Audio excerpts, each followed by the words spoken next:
자, 계속 이어서 진행을 해보도록 하죠.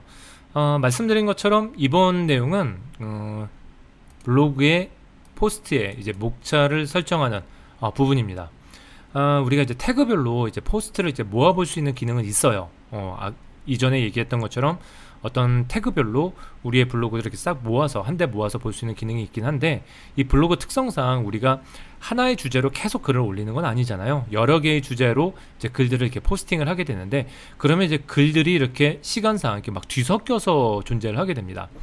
만약에 이게 목차라는 게 존재하지 않으면은 같은 주제로 그 포스트를 이제 모아서 볼 때 조금 어려운 점도 좀 있고 관리하기도 좀 힘들고 좀 그렇습니다. 그래서 저번 시간에 말씀드린 것처럼 제 블로그를 한번 보시면은, 제 블로그는 처음에 이제 내용 시작할 때 이런 식으로 내용 시작할 때 아예 이렇게 목차 부분을 이렇게 만들어서 좀 놨어요. 그래야지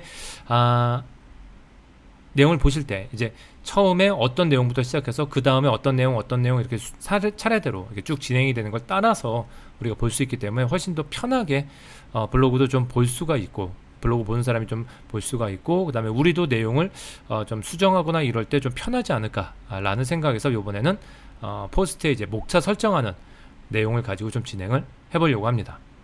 저번에 우리 여기까지 만들어 놨어요. 이렇게 뭐 뒤에 있는 노을 생각보다 괜찮은 것 같아요. 그래서 이 노을이 있는 배경에 뭐 블로그 제목, 내용, 그 다음에 메뉴들, 내비게이션 바를 통한 메뉴들, 그 다음에 뭐 지키를 눌러서 지킬의 포스트 한 마리, 그 다음에 파이썬에도 글 하나, 이런 식으로 우리 만들어 놨고, 모든 포스트 글에 따라서 글의 그 작성 시간에 대한 순서에 따라서 이런 식으로 나열되게끔, 태그별로 이런 식으로 나눠지게끔, 이런 식으로 일단은 블로그를 완성을 해 놓은 상태입니다. 그렇죠? 자, 계속해 보죠. 근데 이런 목차 기능은 제스퍼2가 제공하는 기능은 아니에요. 그러니까 아니고 그냥 순수하게 우리가 HTML을 만들어서 끼워 넣어야 되는 형태입니다. 그리고 CSS 처리도 좀 하셔야 돼요. 그러니까 화면을 좀 예쁘게 보이기 위한 그런 처리도 좀 하셔야 된다는 얘기죠. 그래서 조금 복잡합니다. 생각보다 조금 복잡한데 뭐 저랑 같이 하나씩 같이 해보면은 쉽게 목차를 만들 수 있고, 이런 목차들을 같이 유지를 하면은 훨씬 여러분들 블로그를 조직하는데 좀 편하게 쉽게 조직할 수 있기 때문에 괜찮을 것 같습니다. 자, 한번 시작을 한번 해보시죠.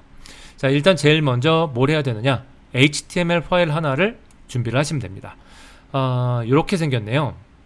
자, 저는 지금 python table of contents.html 이런 식으로 파일을 하나 만들 건데, 지금 이거는 이제 파이썬에 대한 파이썬 태그에 대해서 파이썬에 대한 내용에 대한 목차를 이 HTML 파일 내에 만들 겁니다.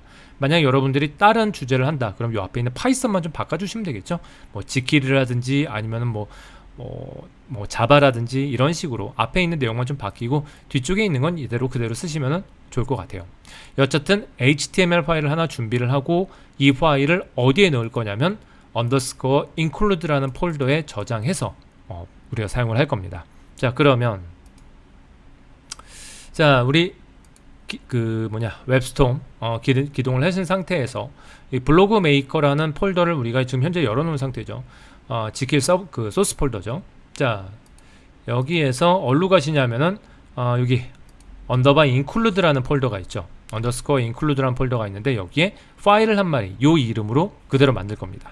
복사하셔가지고 오른쪽 버튼 누르셔서 뉴 하신 다음에 파일 해서 python-table of contents.html 이라는 이름으로 하나 이렇게 파일을 만들 거예요. 여기에 목차에 대한 내용이 들어가게 될 겁니다. 자, 그래서 목차에 대한 내용은 요걸 그대로 이용을 할 거예요. 쭈쭈쭈쭈 컨트롤 C 해서 이렇게 목차를 이용을 할 겁니다. 요거는 맨 위에 있는 얘는 현재 이게 지금 무슨 내용이냐, 예를 들어 보면은 제 블로그를 그냥 예로 들어 보면 되겠죠. 지킬 쪽으로 가서 한번 보면은 요 부분이에요. 요 부분, 요거 이게 빨간색으로 되어 있는 요 글자, 요게 요겁니다. 자, 요 부분이고요. 그 다음에 밑에 UL로 돼서 이제 LI에서 하나씩 이렇게 나와 있게 되는데, 이 부분이 요 각각 밑에 있는 요 놈들이에요. 요 하나씩 목차들이 여기에 한 줄 한 줄 이렇게 표현이 되는 거죠. 조심하셔야 될 거는 요 파일명만 조심하시면 됩니다. 파일명만 조심하시면 되는데, 이 파일명을 어떻게 잡으셔야 되냐면은 우리가 블로그 포스팅 할 때 어디에 포스팅했냐면은 언더스코어 포스트라는 폴더 내에 파이썬이라는 우리 태그로 되어 있는 폴더가 있었어요. 그 안에다가 우리가 날짜부터 시작해서 이런 식으로 파일명을 지어서 md라는 마크다운 파일을 하나 만들어 놨었죠. 그렇죠? 그래서 우리가 이런 식으로 글을 포스팅 했는데, 샘플 그 포스트를 이렇게 하나 올려놨는데, 이 파일명을 보시면은 앞에 이렇게 날짜 부분이 있어요. 2020년 6월 7일 대시 부분까지 해서 요거 제외한 나머지, 즉 파이썬 대시 베이직이라는 요 이름을 따다가 여기다 적어주는 겁니다. 여기다가, 즉 여기에 이거 들어가면 안 된다는 얘기죠. 2020 뭐 06 07 뭐 이렇게 쓰는 게 아니라, 파일명 그대로 쓰는 게 아니라 날짜 부분은 제하고 파일의 이름, 그 다음에 확장자 md 이것도 쓰지 않아요. 확장자도 쓰지 않고 파일의 이름만 이렇게 갖다 쓰는 겁니다. 이게 첫 번째 파이썬 강좌고, 이게 제목이죠. 첫 번째 그 글에 대한 제목일 텐데, 그러면 맞춰주는 게 좋겠죠. 요게 첫 번째 글의 제목이니까 요 글을 여기에다가 그대로 이렇게 가져다가 두시면은 될 것 같습니다. 그렇죠? 자, 샘플 코드를 하나, 그 샘플 파일을 하나 더 만들어 보죠. 파이썬 컨트롤 스테이트먼트 라는 이름의 파일을 하나 만들 겁니다. 그러면 요거 복사하시면 되겠죠? 요놈 컨트롤 C, 컨트롤 V 해서 같은 폴더 내에 복사를 할 겁니다. 그러면 아마 날짜는 뭐 6월 8일 이 정도로 살짝 그 다음 날짜로 잡아주면 될 것 같고요. 파일명은 파이썬 대시한 다음에 컨트롤 스테이트먼트라고 하시면 되겠죠. 제어문 컨트롤 대시 스테이트먼트 이런 식으로 잡아주시면 될 것 같습니다. 오케이 누르고요. 자, 그러면 이렇게 두 번째 우리 포스트가 올라가게 될 텐데, 이 두 번째 포스트의 제목은 파이썬 강좌 두 번째 파이썬 제어문, 아마 이렇게 될 겁니다. 그럼 이 제목을 그대로 여기다 갖다가 타이틀 부분에 바꿔주면은 되겠죠. 그렇죠? 날짜도 당연히 6월 8일로 아마 바꿔줘야 될 것 같고요. 태그는 바꿀 필요 없고 오서도 바꿀 필요 없습니다. 그리고 얘는 뭐 이 글은 파이썬의 제어문에 대한 내용을 담고 있습니다. 뭐 이런 정도로 간략하게 적당히 대충 내용은 일단 만들어 주시면 될 것 같습니다. 그럼 우리가 파이썬에 대해서는 두 개의 글을 포스팅을 한 거예요. 그렇죠? 자, 그리고 그거에 대한 목차를 이렇게 파일을 하나 만들어서 파일명만 좀 조심하셔서, 사용하는 링크 부분만 조심하셔서 이렇게 만들어 두시면 일단은 될 것 같습니다. 좋아요. 자, 그런 다음에 이제 뭘 해야 되느냐, 스타일이 있어야 돼요. CSS 스타일이 있어야지 화면에 정상적으로 예쁘게 저처럼 이런 식으로 화면에 보여지게 됩니다. 뭐 이렇게 마우스 딱 올라갔을 때 빨간색으로 살짝 변하고 뭐 이런 설정들, 이런 효과들 다 CSS 스타일 잡아서 나오는 거기 때문에 CSS를 설정을 해줘야지 이런 식의 글자 빨간색으로 하고 이런 식의 앞에 이런 이게 뭐야 이거 그 화살표 모양 이런 것도 같이 포함을 시켜줄 수가 있겠죠. 그렇죠? 자, 그래서 CSS 스타일을 하나 만들어줘야 되는데 이게 설명을 하면은 오늘 밤 새야 돼요. 굉장히 많아요. 굉장히 많아서 제가 아예 그 설정 CSS를 좀 가져왔습니다. 그리고 여기에서만 쓰는 게 아니라 우리 블로그 전체에서 사용할 CSS를 같이 담고 있기 때문에 얘를 이용을 해서 이 CSS를 이용을 해서 우리 블로그 전체에 대한 스타일을 살짝 좀 잡아줄 거예요. 자, 그래서 얘를 어디에 두셔야 되냐면은 SN 밑에 CSS라는 폴더가 한 마리 있어요. 자, 여기서부터 좀 어려운데 SN 밑에 CSS라는 폴더가 있는데 여기로 가시면 됩니다. 두두두두 내려가면 요 S이죠. 여기 밑에 보면은 빌트 말고 그냥 CSS라는 폴더가 있습니다. 거기에 보면 현재 뭐가 없냐면은 custom.css라는 파일이 없어요. 이거 하나 만들어 줄 겁니다. 그래서 여기에서 오른쪽 버튼 누르시고 new 하신 다음에 CSS 파일을 찾으셔도 되고 그냥 파일 누르셔서 이름이 뭐였죠? custom.css였네요. 요 이름으로 파일을 한 마리 만들어 주시면 됩니다. 그러면 지금 보시는 것처럼 이렇게 custom.css에서 파일이 한 마리 만들어지죠. 내용은 당연히 비어 있어요. 자, 이 내용은 어디서 갖고 올 거냐? 제 블로그에 가시면은 해당 내용이 그대로 제가 올려놨죠. 긁으시면 됩니다. 위에서부터 쫙쫙 그래서 하염없이 쭉쭉 긁으시면은 꽤 길죠. 여러 군데에서 사용하는 CSS를 같이 잡아놨기 때문에 이거 뭐 어디가 끝이야 이거. 예, 쭉쭉 내려서 이렇게 하시면 됩니다. 자, 끝까지 한 650라인 정도 되는데 컨트롤 C 해서 코드를 복사하셔가지고 이걸 custom.css에 그대로 붙여 넣으시면 되겠죠. 그렇죠? 자, 그리고 내용은 수정하실 필요 없습니다. 스타일 그대로 잡은 거 그대로 쓸 거기 때문에 그대로 컨트롤 S 눌러서 저장해 주시면 될 것 같아요. 이거 저장하셔야 돼요. 컨트롤 S 눌러서 그 단축키 눌러서 저장을 하나 해주시면 될 것 같아요.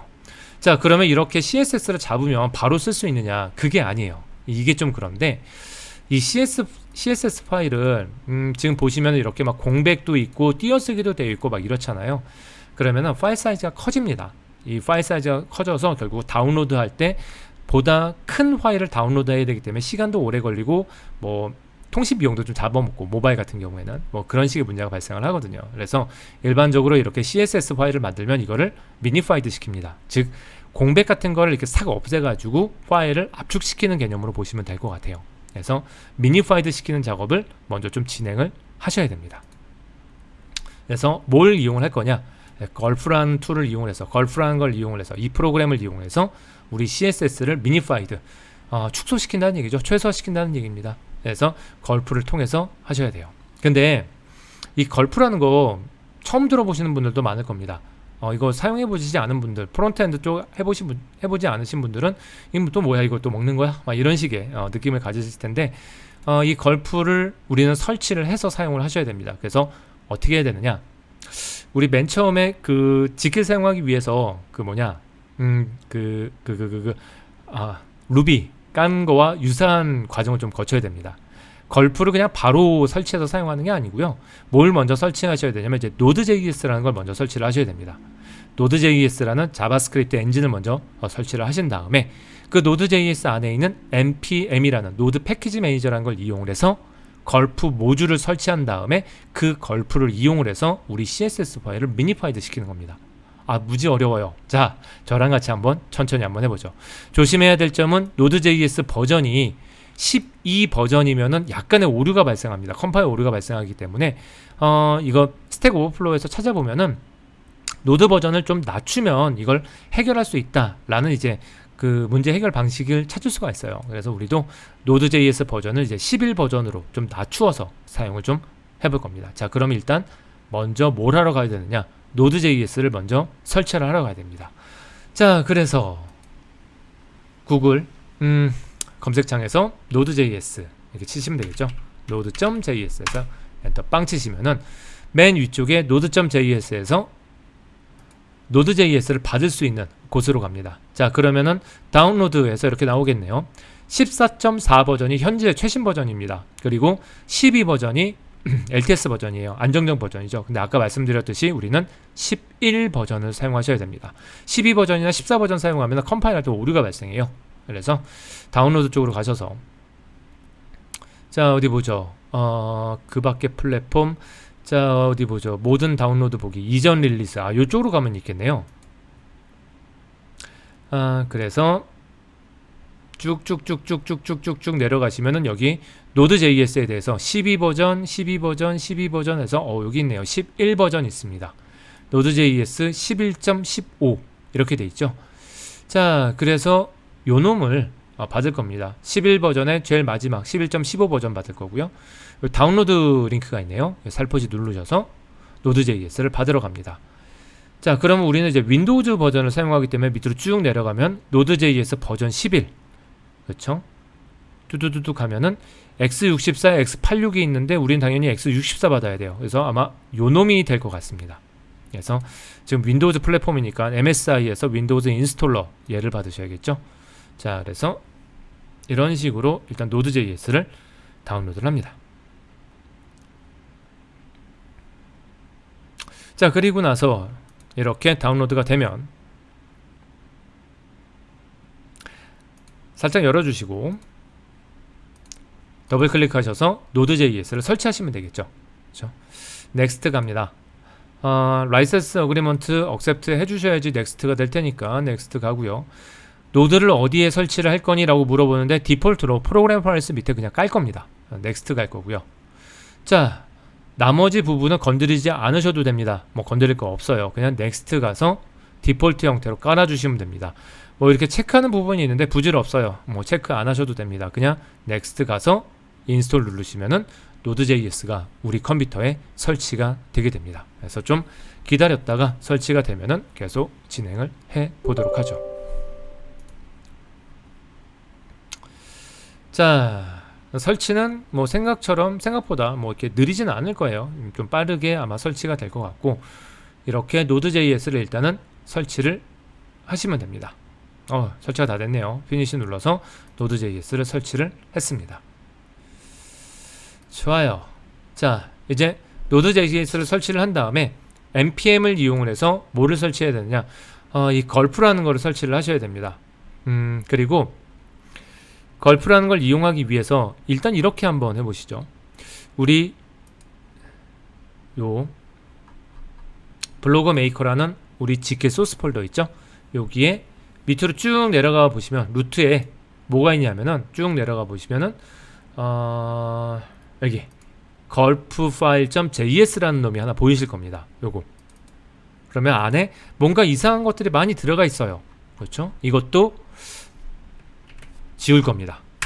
다 지울 거고, 제 블로그에 보시면은 제가 걸프 파일.js에 대한 내용을 밑에 이렇게 공유를 시켜놨어요. 그래서 이거 그대로 긁으시면 됩니다. 쫙 긁으셔서 요거를 이용을 해서 사용을 할 거예요. 자, 그래서 여기다 갖다 붙여 넣어주시면 되죠. 자, 이렇게 해서 저장하시면은 우리의 걸프라는 걸 이용하기 위한 설정 파일, 이런 것들을 우리가 하나 수정을 해서 새롭게 만들어 놓은 상태가 되게 됩니다. 얘를 이용을 해서 CSS 파일을 미니파이드 시켜 줄 거예요. 한 가지 조심하셔야 될 거는, 지금 노드.js를 설치를 했잖아요. 그러면 패스 부분에 환경 변수의 부분에 대한 내용이 바뀝니다. 그러면 우리 웹스톰을 한번 껐다 켜주셔야 돼요. 왜냐하면 환경 변수에 대한 내용이 한번 바뀌었기 때문에 그걸 다시 읽어드려야 되거든요. 이 웹스톰이라는 툴이 다시 읽어드려야 되기 때문에 웹스톰 툴을 껐다가 다시 실행을 시켜주셔야 됩니다. 그래야지 노드.js 설정을 얘가 인식을 해서 사용할 수가 있게 될 거예요. 그렇죠?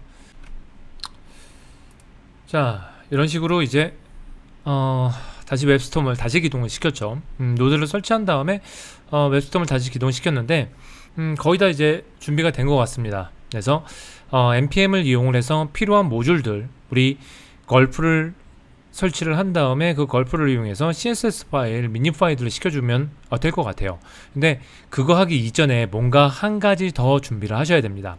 그게 뭐냐면은 우리 제 블로그에 가보시면은 npm 인스톨을 하기 전에 패키지.json을 아래와 같이 바꿔주세요 라는 내용이 있습니다. 그래서 우리 그 웹스톰에 보시면은 여기 패키지.json이라고 되어 있는 부분이 있어요. 여기 뭐라고 내용들이 쫙 들어가 있는데 이거대로 하시면은 나중에 좀 문제가 발생을 합니다. 그래서 요거 다 지울 거고요. 패키지.json 부분에 제 블로그에 가 보시면은 패키지.json의 내용을 요걸로 해주세요 라고 해서 요만큼의 코드가 있는데 이거를 가져다가 그대로 붙여 넣을 겁니다.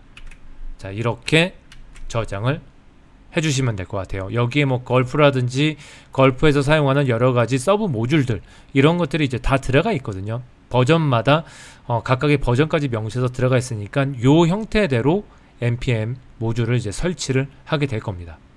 자, 어쨌거나 저쨌거나 이렇게 패키지.json에 대한 내용을 이런 식으로 변경을 해준 다음에 어떻게 하느냐, 터미널을 여시면 됩니다. 터미널을 살포시 여시면은 이런 식으로 나오죠. 명령어를 npm install 이라는 명령을 하나 주신 다음에 엔터를 빵 치시면은 패키지.json 안에 명시되어 있는 이 서브 모듈들을 네트워크를 통해서 다운로드해서 설치를 진행을 하게 됩니다. 뭔가 열심히 봤죠? 그렇죠? 자, 열심히 받게 되면 그 내용이 어디에 들어가느냐, 나중에 보시면 아시겠지만 좀 기다려보죠. 뭐 금방 설치가 돼요. 금방 설치가 되니까 좀만 기다려보면은 해당 파일을 받아서 여기에 설치가 됩니다. 나와라. 자, 받은 다음에 아직 폴더가 안 생기는데 여기죠. 네, 이제 생겼어요. 노드 모듈스 해가지고 이 노드 모듈스라는 폴더 안에 사용하는 여러가지 라이브러리들이 이쪽으로 쫙 들어오게 됩니다. 자, 여하튼 이렇게 필요한 모듈들을 설치를 해야지 우리가 걸프라는 것도 이용할 수 있고 CSS 태스크를 이용해서 요놈이죠. 요거 걸프의 CSS 태스크를 이용을 해서 최종적으로 우리가 하고 싶은 이거 하고 싶잖아요. 우리는 아까 전에 SM 밑에 있는 CSS 밑에 있는 이 custom.css를 미니파이드에서 빌트 밑으로 갖다 집어넣고 싶은 게 우리가 하고 싶은 일이에요. 자, 그래서 거의 다 왔습니다. 걸프한 다음에 태스크를 이제 CSS로 잡아주시면 돼요. 요 CSS 태스크를 실행시키면은 요만큼의 과정이 진행이 되는 거죠. 여기서부터 여기까지 과정이 진행이 되면서 결국은 미니파이드 된 CSS 파일이 만들어지게 됩니다. 조금만 기다리면은 얘가 열심히 뭔가 합니다. 굉장히 금방 끝나죠. 자, 그래서 CSS 파일이 하나 생성이 돼서 어디로 들어가냐면 SM 밑에 빌트 밑에 하나 이렇게 들어가는 걸 보실 수가 있을 겁니다. 여기에도 custom.css가 있고 지금 빌트 밑에도 custom.css가 있죠. 이름이 똑같은데 얘 열어보면은 말 그대로 이제 한 줄로 다 들어갑니다. 이게 미니파이드 돼가지고 공백 같은 거 다 제거해서 압축된 형식으로 마치 압축된 형식으로 파일이 만들어져서 사용이 되게 된다는 얘기죠. 이제 이거를 우리 블로그 내에서 스타일 형태로 얘를 사용을 하게 될 거예요. 이렇게 하셔야지 문제가 없습니다. 자, 좋아요. 어쨌든 간에 이렇게까지 CSS 파일까지 우리가 다 미니파이드 시켜서 작업을 끝냈습니다. 자, 그런 다음에 이제 마지막으로 이렇게 우리가 만든 지금 최종적으로 우리가 뭘 만든 거냐면은 이거 만든 거잖아요. include에 요거 파이썬 테이블 오브 컨텐츠 여기서 목차 만든 거잖아요. 이 목차를 어디에 넣어줘야 되냐면은 각각의 포스트에 넣어줘야겠죠. 그래서 파이썬의 요 파이썬 파일인데 파이썬 포스트인데 요 파이썬 포스트 위쪽에 요런 식으로 포함을 시켜주시면 됩니다. 요거 복사하셔서 그대로 갖다 넣으시면 되겠죠. 이런 식으로. 자, 그러면은 글 딱 시작하자마자 include에서 포함시키는 거죠. 어떤 파일을 포함시키냐면은 아까 우리가 만든 요 HTML 요 위쪽에 있는 요 include 그 폴더 안에 있는 파이썬 테이블 오브 컨텐츠.html 요 파일의 내용을 여기다 갖다 포함시키라는 이거예요. 그리고 나서 블로그에 대한 포스팅 내용이 추가가 되게 되겠죠. 자, 제대로 한번 나오는지 그리고 얘도 여기도 있어야 되지만 또 어디에도 있어야 되냐면 두 번째 요 파이썬 두 번째 포스트에도 이렇게 포함을 시켜주는 게 좋겠죠. 제어문에 대한 두 번째 강좌 여기도 포함시켜주는 게 좋을 것 같습니다. 자, 이런 식으로 한 다음에 이제 컴파일을 해서 제대로 수행이 되는지 그리고 우리가 원하는 대로 목차가 제대로 나오는지 한번 확인만 해보면 될 것 같습니다. 자, 한번 보죠. 자, 이게 우리의 블로그고 방금 전에 두 번째 제어문 포함시켰으니까 그 파이썬 제어문에 대한 포스트 추가시켰으니까 이게 여기에 나오겠죠. 자, 그래서 한번 얘를 눌러볼 겁니다. 눌러보면 별로 크게 예쁘진 않지만 이렇게 위쪽에 이렇게 그 목차가 들어가 있는 걸 보실 수가 있을 것 같아요. 그렇죠? CSS를 조금만 더 조절을 하면은 조금 더 예쁜 형태로 저랑 비슷한 형태로 아마 나오게 될 거고 일단 폰트나 뭐 이런 것도 좀 바꿔줘야 될 것 같아요. 자, 그리고 여기서 첫 번째 파이썬 기본을 누르면은 당연히 첫 번째 파이썬 기본 강좌로 당연히 넘어가게 되겠죠. 그렇죠? 이런 식으로 첫 번째 목차를 위쪽에 넣어주면은 확실히 조금 관리하기 편한 그리고 블로그를 보는 사람들이 좀 편안한 형태로 우리가 또 기술 블로그이기 때문에 이 포스트들이 이게 단발성으로 끝나는 게 아니라 이렇게 연달아서 시리즈로 구성이 되는 것들이 거의 대부분이에요, 사실. 그래서 이런 목차 구성은 좀 필요한 것 같아서 해당 내용들을 한번 소개를 좀 시켜드렸습니다. 아울러서 우리 CSS 컴파일해서 적용하는 부분까지 같이 한번 말씀을 좀 드렸으니까 한번 저랑 제가 설명한 대로 천천히 한번 따라서 한번 해보시면은 이런 식으로 목차까지 포함된 우리 블로그에 대한 글을 포스팅 시킬 수 있을 것 같습니다. 일단 오늘 얘기는 요번 얘기는 한 요 정도까지 해서 좀 정리를 좀 해볼 거고요. 이제 마지막 단계, 이런 식으로 우리가 블로그에 대한 포스트를 쭉 올린 다음에 최종적인 목적은 우리 GitHub 페이지라는 곳에서 우리 블로그를 퍼블리싱 하는 거잖아요. 그렇죠? 웹상에서 우리 서비스하는 거지, 이렇게 혼자 컴퓨터에 띄워놓고 막 이렇게 하하호호 보는 게 목적은 아니잖아.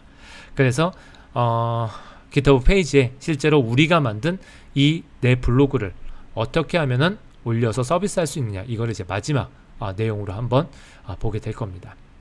다음 시간에는 그 얘기를 같이 진행을 한번 해보도록 하죠. 수고하셨습니다.